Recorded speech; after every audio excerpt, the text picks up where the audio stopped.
Hey folks, this is Cole and Cole's Corner, and I'm going to continue on the subject of Course of Love. Course of Love is an exquisite book that I began to elaborate on a few weeks ago, and because I was doing some building work, I got held back. So now I'll continue to this series of what I would call like a crash course through the course of love. So last week I shared a little bit of my story and what happened through the course of love. And this time I'm going to begin to read from the introduction. So it begins like this. This course was written for the mind, but only to move the mind, to appeal to the heart, to move it, to listen, to move it, to accept confusion, to move it, to seize its resistance to mystery, its quest for answers, and to shift its focus to the truth and away from what can be learned only by the mind. Now, first thing I would like to say that somebody said, well, man, I hope you don't sleep while you're doing this podcast. And I'm actually doing this on purpose. Also doing it because this is how I am these days. I used to be a very visual person and speak extremely fast, and I had concepts coming out of my every possible part of me, and it wasn't it. Just like it says in here, to move the mind, to appeal to the heart, to move it to listen, to move it to accept confusion, and again away from what can be learned only by the mind. And this is where the whole course of love is leading us to begin to listen through the heart, to the heart, and speak through the heart. In my early days, I thought heart was in my chest because that's where our pump that runs the blood is, and we call it heart. And often it's generally believed, and many traditions tell us that the heart is in the chest area, and this is somehow has changed. I got to realize that the heart is in the center of the being. It goes away from what we believe is our body and what we believe are our chakras and all these energy channels that we've been told that there exist. And heart begin to introduce itself in a new way. This is a course of the new heart of the now. Not the heart and the love we know, but the heart and the love that is being born right now. See, as you are where you are right now, a love is being born. It's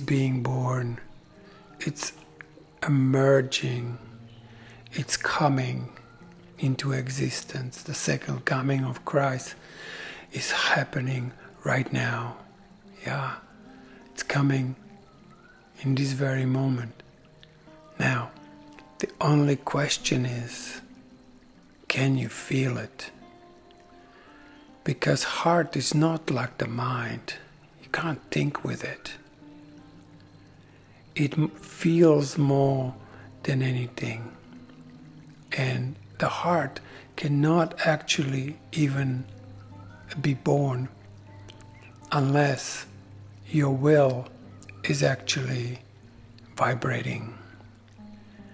Now, I've done quite a few audios on the subject on right use of will, and some of you know, some of you heard these. And again, those are just talks.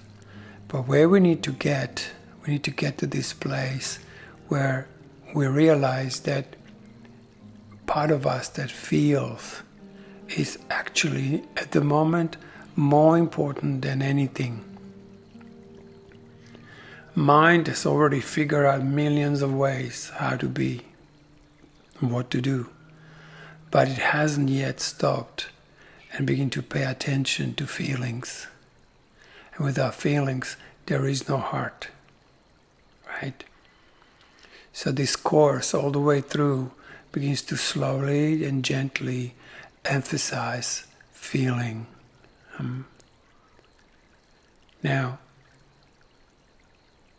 feelings are a big subject because they speak differently. I better say they express differently than the mind does and the heart does, yeah? Feelings express through different modality, and it's more vibrational and it's more magnetic than electric. So the mind functions on impulses, electrical impulses. However, feelings don't have this electricity at all.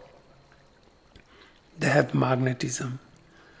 And magnetism expresses differently. So when we are asked how you feel, we go into the mind and we try to describe something that's similar to what happened before, yeah? To an experience from the past.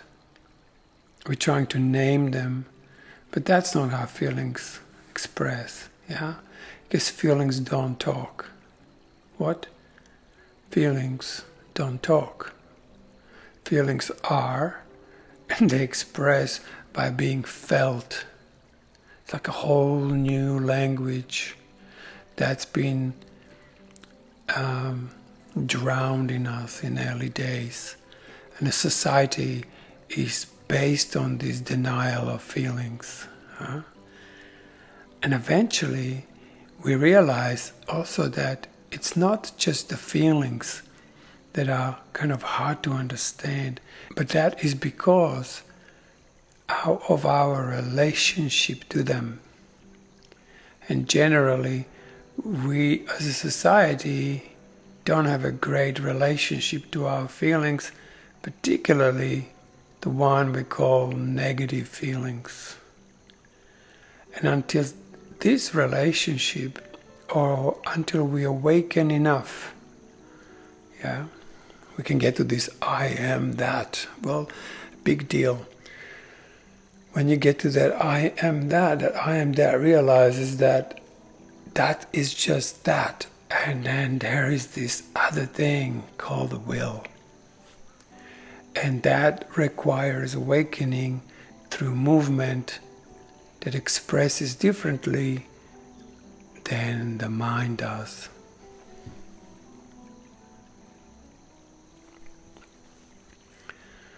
So there's a lot to address here.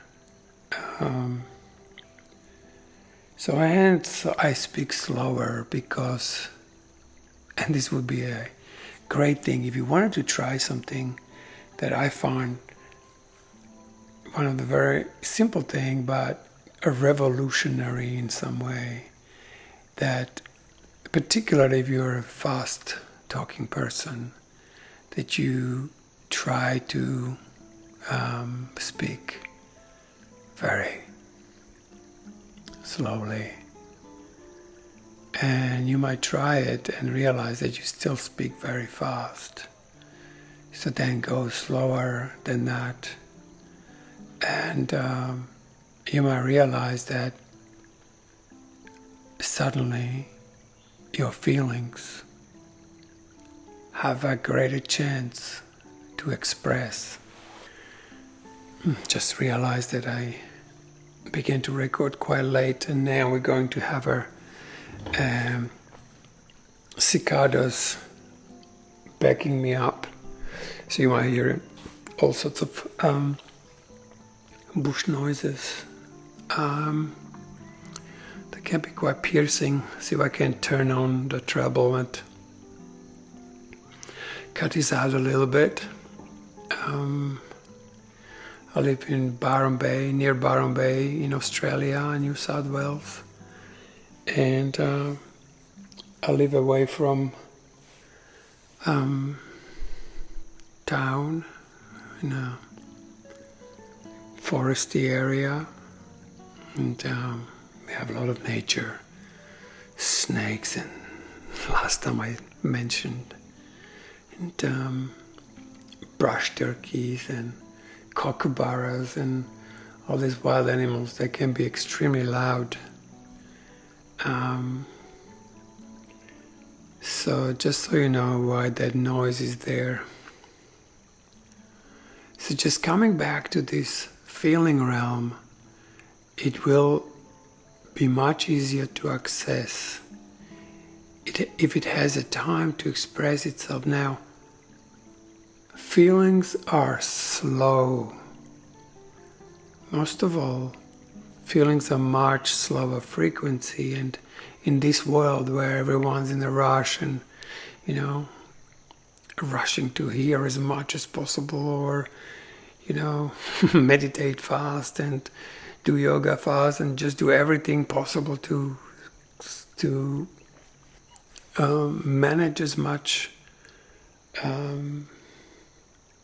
activity in a day, squeeze everything in. And yet this feeling realm is very slow. It can be fast, but to access it first, we have to slow down. So as you know, visual people speak very fast. Auditory people who are more based on listening, they are more rhythmic, and they are kind of speak very rhythmically and evenly, but not very fast, right? Whereas the kinesthetic people, which is the feeling people, they are in this realm. And even that, too fast for them.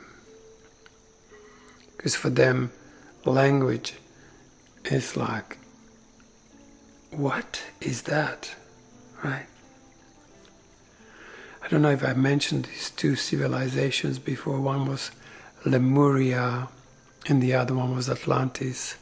I definitely spoke on that in a subject of right use of will. And, Lemuria was this society where they actually did not have words.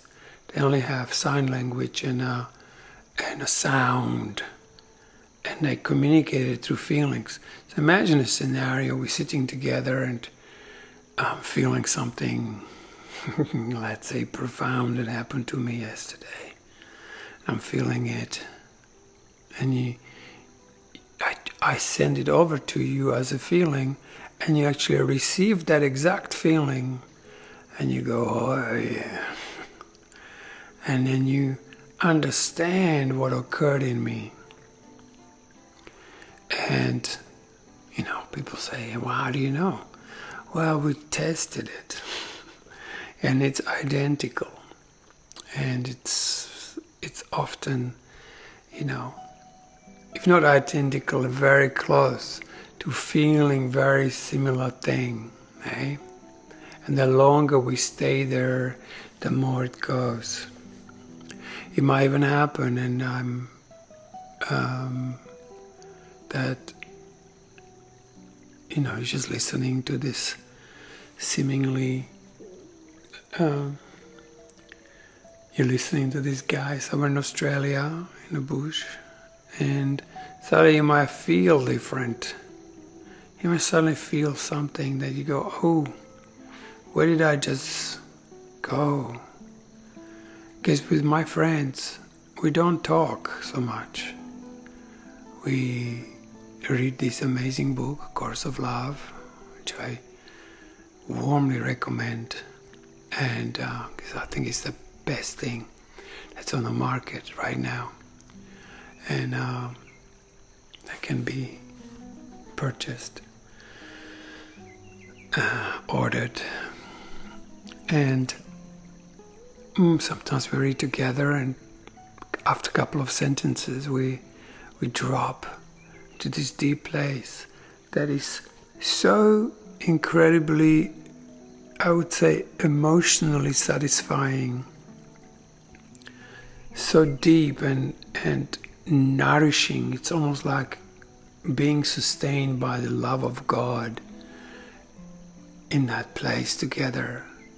And then more we feel it, more we share it, and more we share it, more we have it. And this constantly increases. Yeah? We know from A Course in Miracles that the more we express our feelings, the more they increase. Course says, more you express the thought, but he obviously means that you are not split from your feelings, right?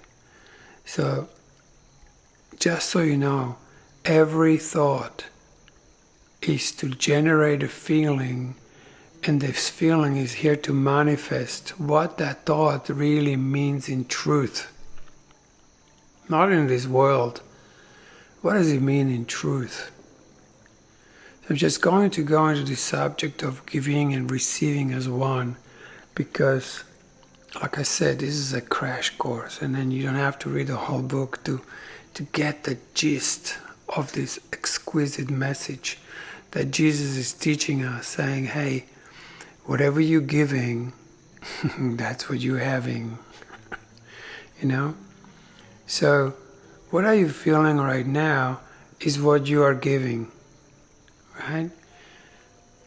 Now, let's do a little exercise, yeah? Think of something you would really like to actually have right now.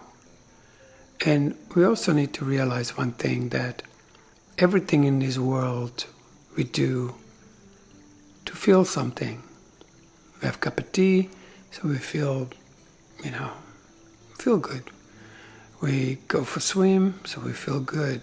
We see friends, so we what? Feel good.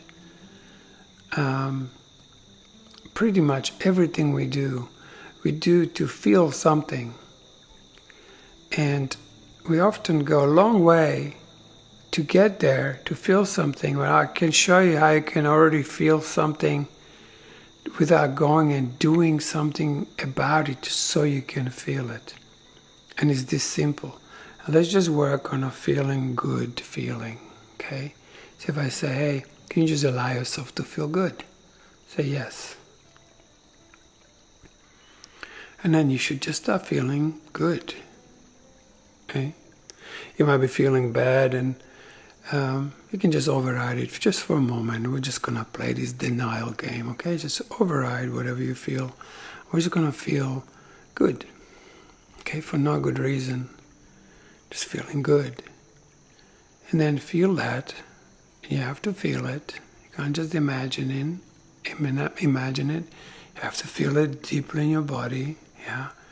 And then allow yourself to feel this more. But what more? Begin to give it. So to everyone, I offer this feeling, good feeling.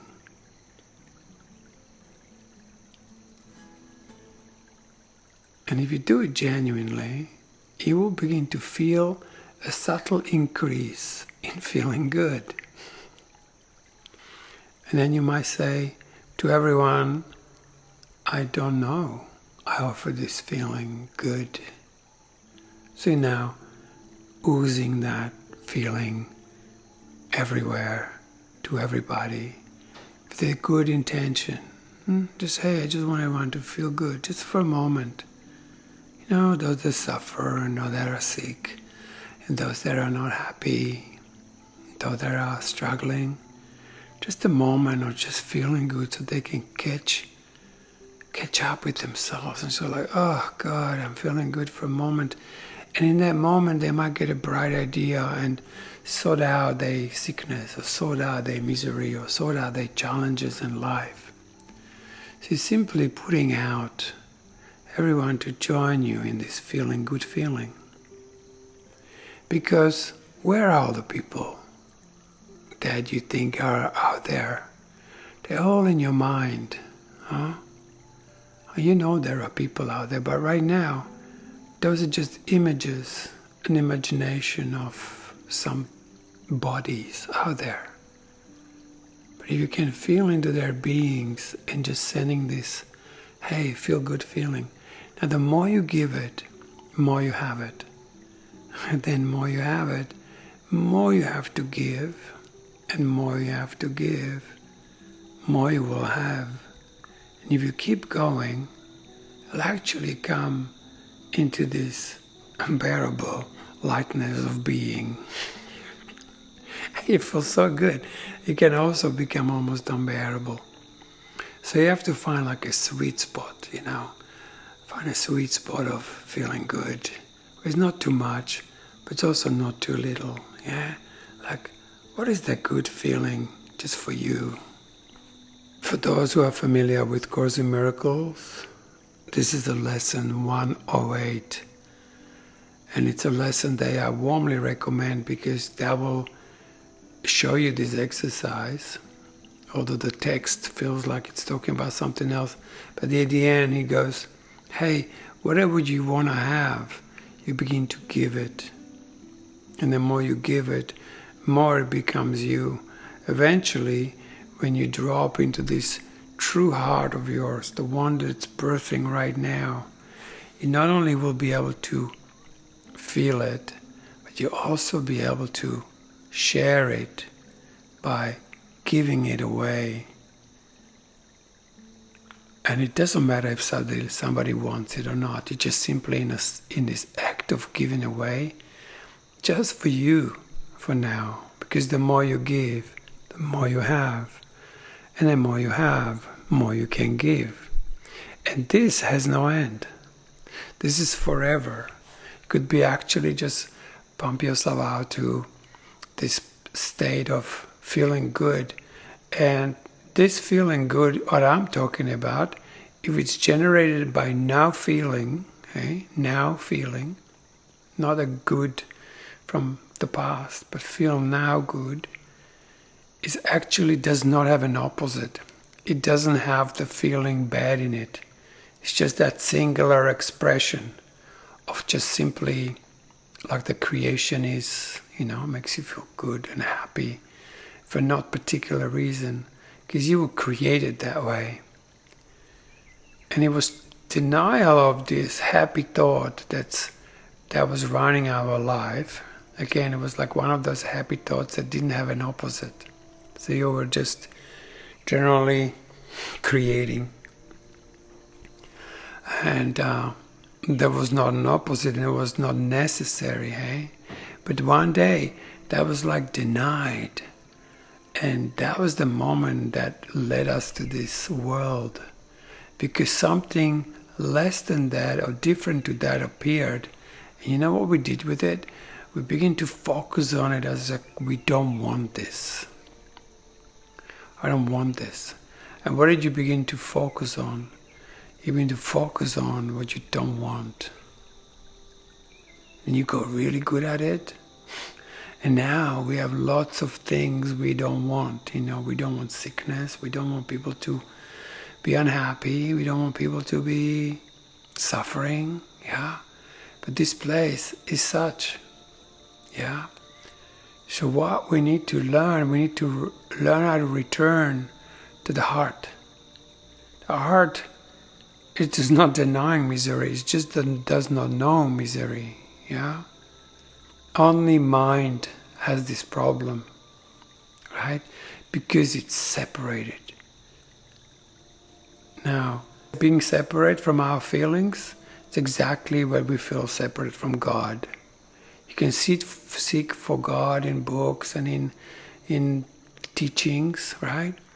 But really until you can feel it and the feeling body begins to take you back to unity. You're just juggling balls, in the mind. Like one teacher says, it's like you're just transferring furniture in Titanic, and where that ended. So it's just like that. So maybe that is a good moment for me to continue. He says right there, what is learned by the mind only rearranges reality. The mind then holds this new reality as a new set of rules without change. It sees reality through these new mental constructs and calls this way of seeing new. In order to support its new reality, it must insist that others follow these new rules. Truth, it says, has been found, and it is here in these new rules and not in those old. So we often come with this new amazing theory, and it just ends up with all the theories that the world has, that didn't necessarily brought us what we're looking for. The mind will then tell you how to feel according to its rules. I will resist all the ways of feeling, all the way of being that appears to run counter to these rules, as if it knows, because of these rules, how things are. Check this one out. The mind will speak of love and yet hold the heart prisoner to its new rules, new laws, and still say, this is right and this is wrong. It'll speak of love and not see its intolerance or judgment. It will speak of love to be helpful, and with all the sincerity and yet the very logic that it uses, though new, wounds the heart of the most tender, of those most called to love and its sweetness. I'm feeling wrong to feel the way I do, the tender heart says to herself, and convinced that other knows what she does not, covers over her tenderness with protection. So here we're looking at this exquisite understandings of masculine and feminine. The feminine has become so hard and protected, and I'm talking the feminine in us men as well. What is this feminine aspect of us? This is so important, which is the feeling, which is the great mother, right? So we've lost this tenderness, this sweetness of love that is this very subtle, tender heart. And we cover it with protection, and we gone up to the mind and lost this exquisite vibration that sustains us on a most profound level. So, like I said, it's to learn how to soften again. And I've got this again of like a wonderful, very simple way of how to go there. And this is equally important to go there for men, particularly if they want to understand the women or the feminine. But also, these days, the world is so hard that women actually cannot be fully in their vulnerability very easily. And I'm sure they are. But they have to be in a place where it can be, where it's safe, So there is this beautiful thing, we can go like, just allow yourself to go soft. Find a safe space for a moment and just allow yourself to go soft. As soon as you feel this softness, again, this is not a visualization. This is, you got to feel it. Without feeling it, This is nothing. Yeah. So you feel softer, just a bit softer than you are right now, soften. Just say yes to softening, okay? And then you suddenly feel there is a more subtle part of you. As soon as you get there, you simply rest there for a second and then allow yourself to go even softer. And you say, okay, I'm going there. And again, feel that. Be there for a moment. Soften up. Slow down your thoughts. And let yourself go even softer than you were just a second ago. And then you will see that your will, the feminine in you, will begin to take you into this lake-like sense of feeling where you spill yourself. And you get to enter the softness of your heart, the softness of your feeling where you no longer need to protect. And of course you do protect if you have to, but right now it's just going deeper. And just notice one thing, that no matter how soft you get, if I say, hey, go softer than that, and you say, yes, okay, I'm going, you will actually go. So it's like a direction, like, hey, let's go even softer than this. And off you go again. And you will notice that this has no end. This is everlasting, a realm that can be deepened and deepened, and each moment becomes more subtle. And you will notice that the density of your body suddenly changes.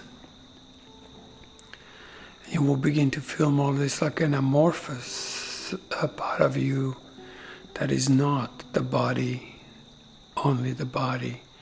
But you could begin to go into your being, your more subtle realms of existence. And again, there's no end to this, so you could just go even deeper. And you can even pause this recording and just keep going and keep going and just see where you can get to, right?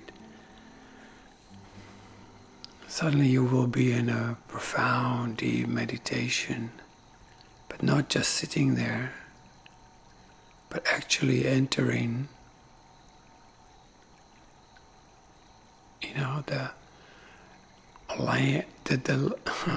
the realms of celestial order, and you didn't go up. Notice, we didn't go up higher frequencies. We went lower, we went slower. And here is the realm of feeling. And if you keep going and going, I guarantee you, you will enter the kingdom of heaven. Because it's that way. It's not above, it's below, it's within. Jesus says the kingdom of heaven is within. And we think it's up there somewhere, out there somewhere. It's not a physical realm. Like Jesus said, my kingdom is not of this world. It's not of this denser part of creation. Now, I'm not denying the density.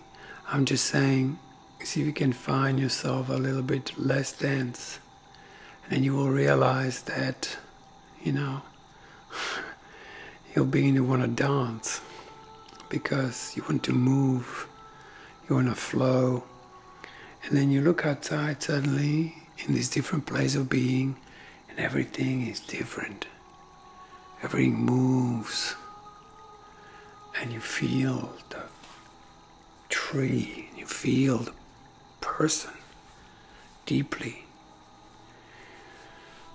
And then when this feeling realm opens up, you begin to have a moment where your lower expansion will dislodge your mind the way you knew it. And instead of your thinking comes a presence. So we're not escaping anything that's us. We're just finding the deeper part of ourselves. So now that you feel, your mind gets grounded and it stops frantically searching for answers, or it just stops. And you go like, wow, how come it's so quiet in here?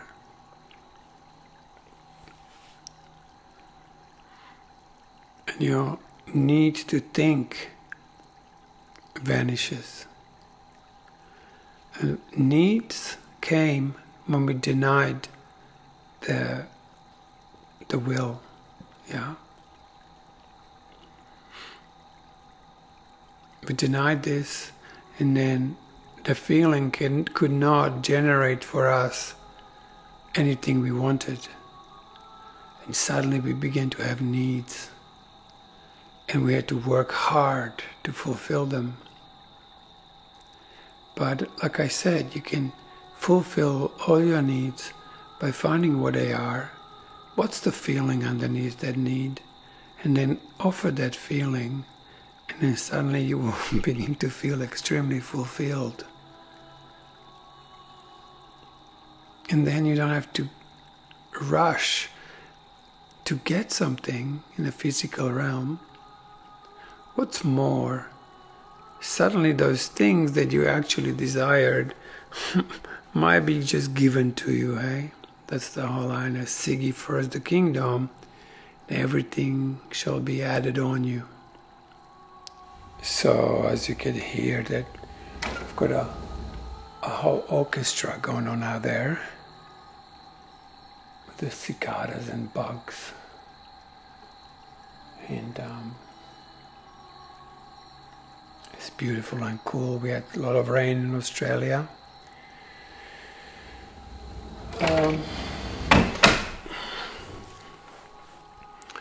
So I'll continue with the read, and here is an 1.4 in the introduction in the course of life. It says, you think that in order to share, you must be able to speak the same language. To speak the same language. And so you regress to the language of the mind with its precision. That's why I suggest, hey, let's slow down and see what you begin to experience. I keep saying this over and over. In Course in Miracles, Jesus says at the end of the book, he said, seek only the experience and do not let theology delay you. It's all about what happens in us. Someone else's enlightenment is not very helpful to us. Our own revelations, our own knowing, our known experiences is what is going to teach us that we don't need to learn anymore. That creation, letting creation, we actually go to a next stage where we don't learn, we create.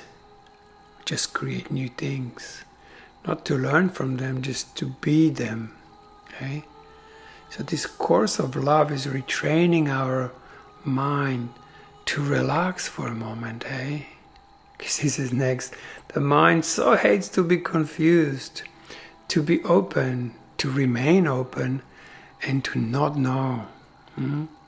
It desires anchors to hold it in one spot, and held there suffers the pounding of the sea of change, resists the current, fortifies itself against the storm.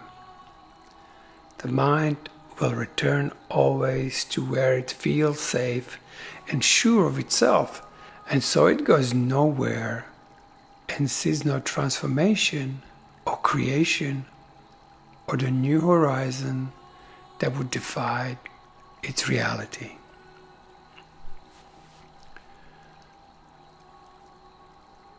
In the Teacher's Manual of A Course in Miracles, Chapter 20, it's called What is the Peace of God?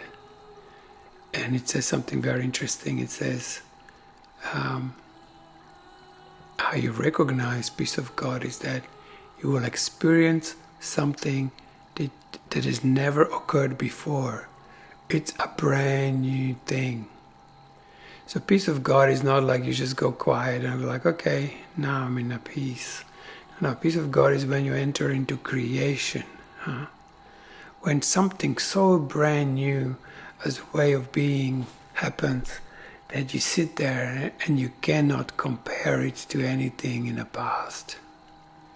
And this can be your daily bread. This is the way we are heading now. For those who want to go this way, of course, this is not a compulsory course, but it's a required course, and of course the time you take it is now, because miracles are definitely needed. The mind cannot hold open the doors of the heart, and yet we turn within, turn to the mind, and show it where its openness lies, where sweetness abides, where love's knowing is found. So all the mind can do is rearrange the reality and hold it still and captive and rule-bound, right? However, the laws of love are not laws such as these. The laws of love are not rules, facts, or right answers. The laws of love bring spiritual freedom. Freedom that lies beyond belief, beyond thought, beyond adherence to any authority other than one's own heart. Now how beautiful is that? And imagine that actually God has put something in you that's already fully accomplished, right?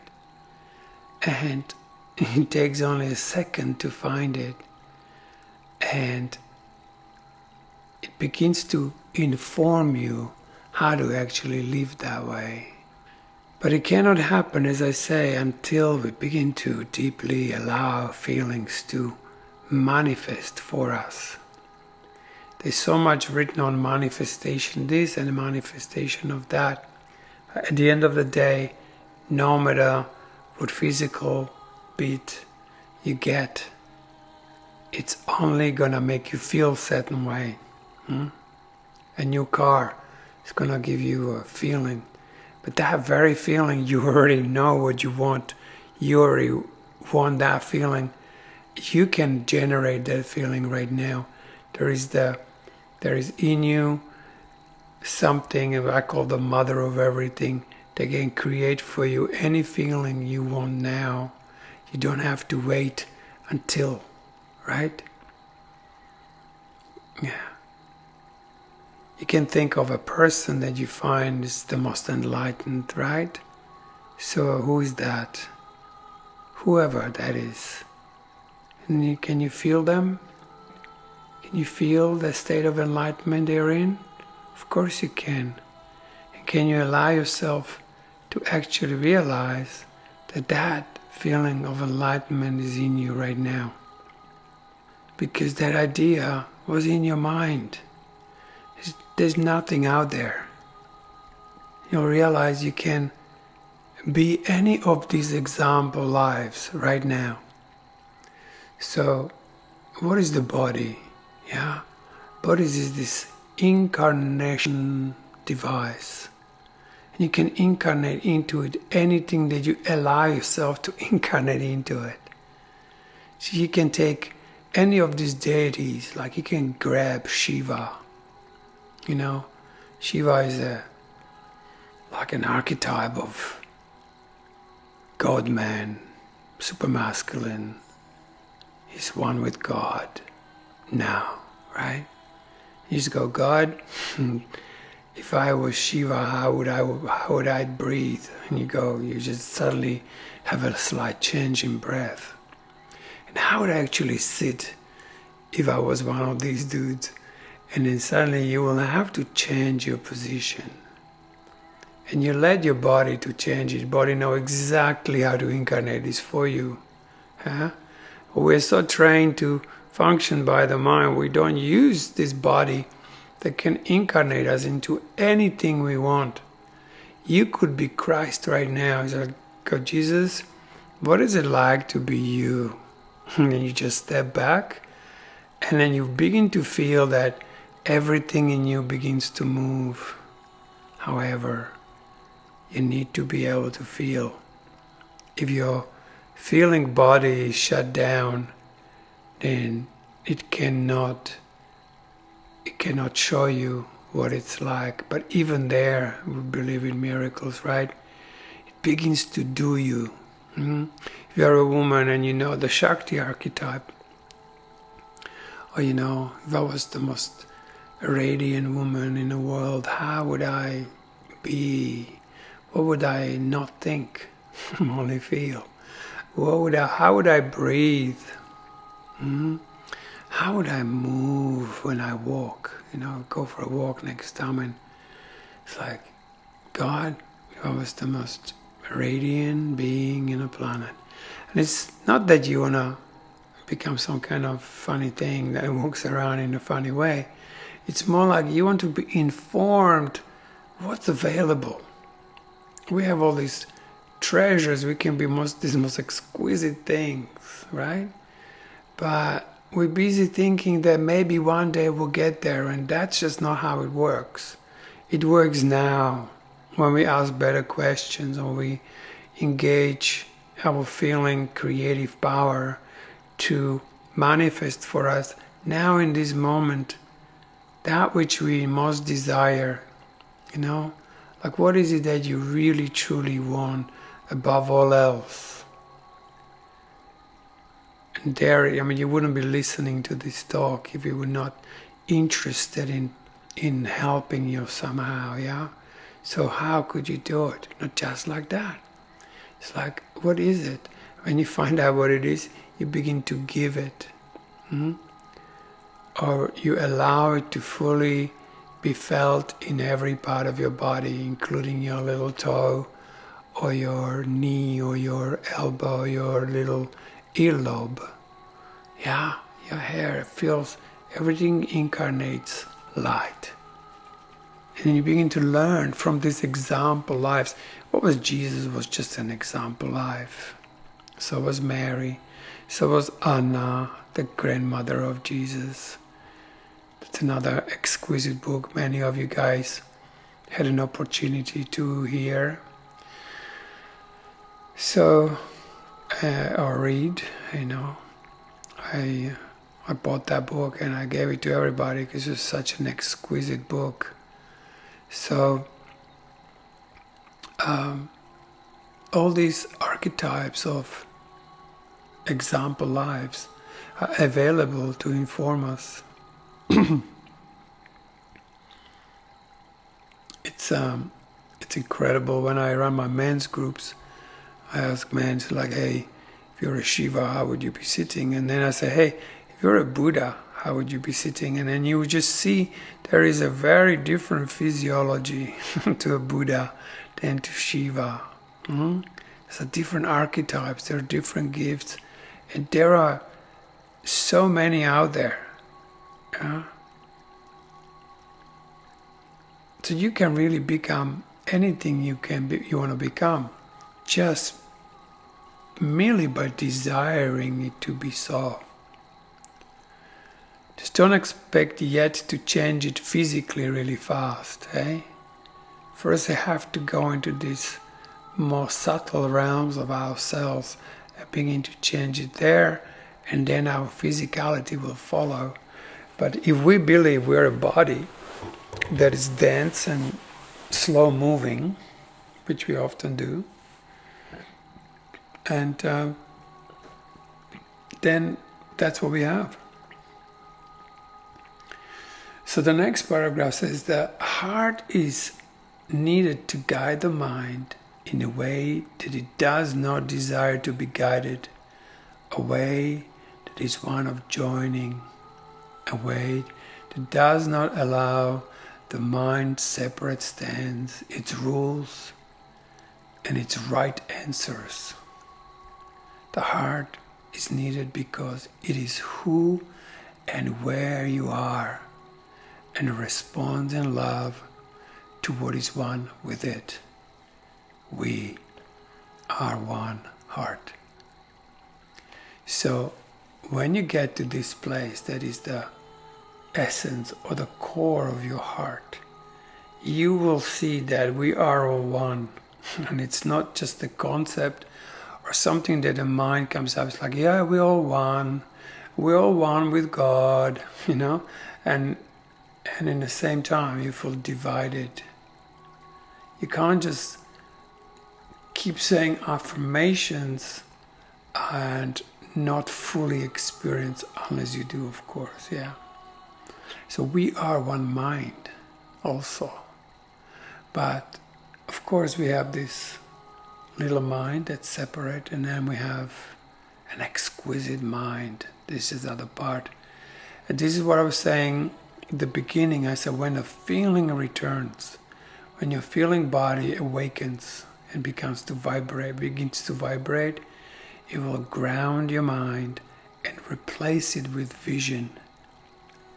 And the vision is part of ourselves that actually fully understands this whole feeling realm.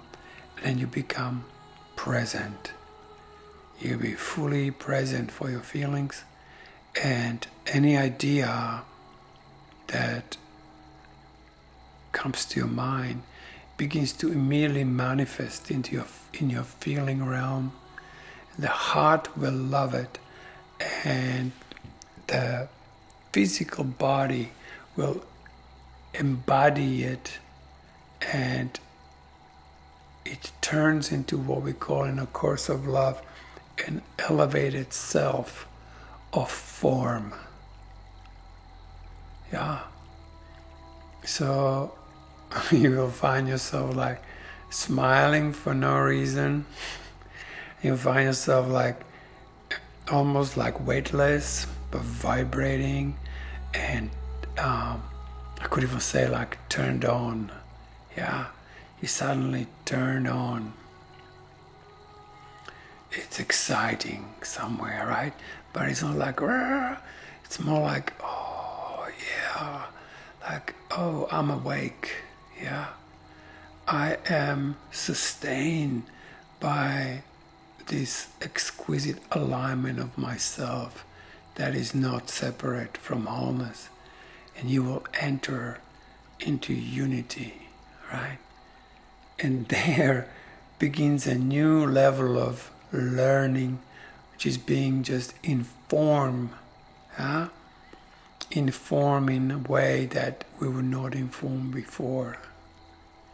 So it says here is that we are one mind, to the root to oneness and union, to life in form that accepts oneness and union, to a humanity restored to wholeness, is through the heart of the mind. How exquisite, huh? I'll read that again, it's so good. To root to openness and union, to life in form that accepts oneness and union, to a humanity restored to wholeness, is through the heart of the mind.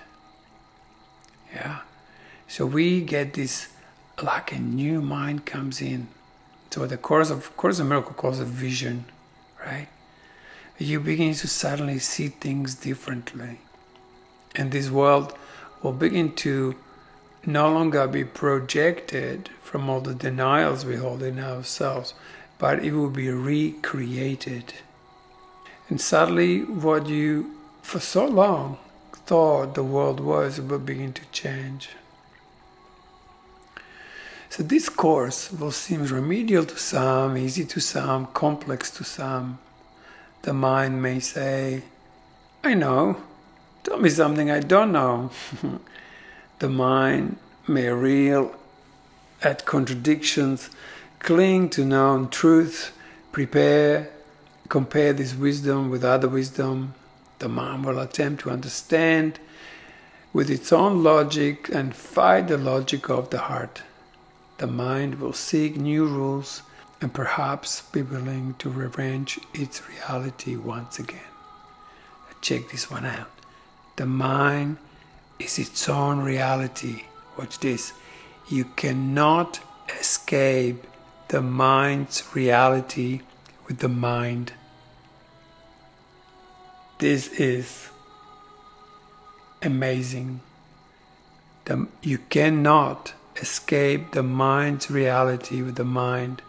So whatever mind learns is not going to help it.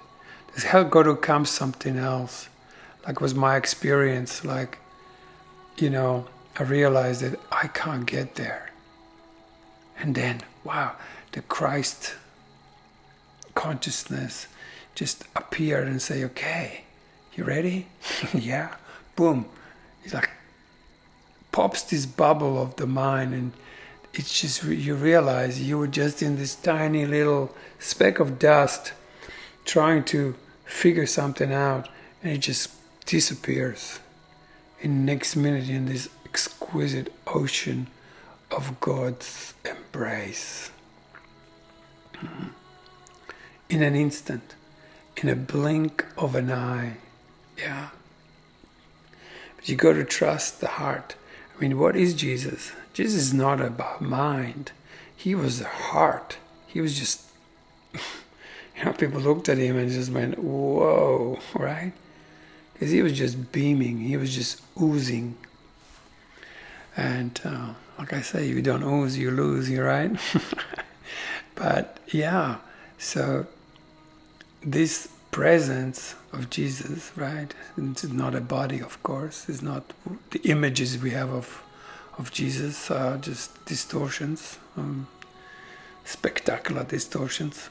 Yeah, comes this presence and just undoes you, despite you imagining. It just goes, okay, you ready? Yep, boom, and you're done, and you go like, oh my God! And suddenly, everything begins to vibrate. Right, and then that's way more feeling than what we imagine thoughts. But the thoughts will get corrected. Then he goes, you cannot learn how to escape the reality of the mind with the mind's patterns of learning or of logic. You cannot live in a new and fresh world and retain the mind's reality, right? There is no everyone to whom I speak, says Jesus, to whom I give these words. There is no single, no solitary, no separate mind to whom these words are spoken. These words are spoken heart to heart, from one heart to one heart, right? So Jesus is offering us, hey, you're my brother, I've just went ahead and discovered this thing, and now you can have it too. Come, I'll show you. I'll pop you out of this bubble you've been caught up in, and you remember God. Everyone is just a concept. These words are given to each one, capital O, one. They are held only by each alone, by which I mean in the sanctity of one heart. We are one heart, we're one mind, joined in wholeheartedness.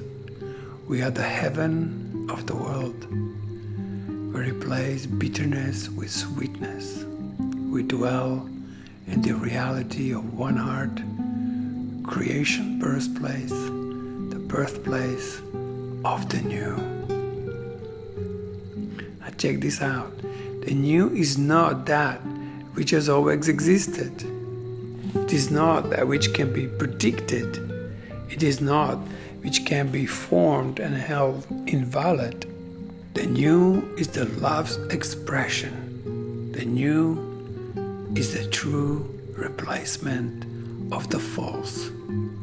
Illusion's demise, joy, birth amongst sorrow. The new is yet to be created. One heart to one heart.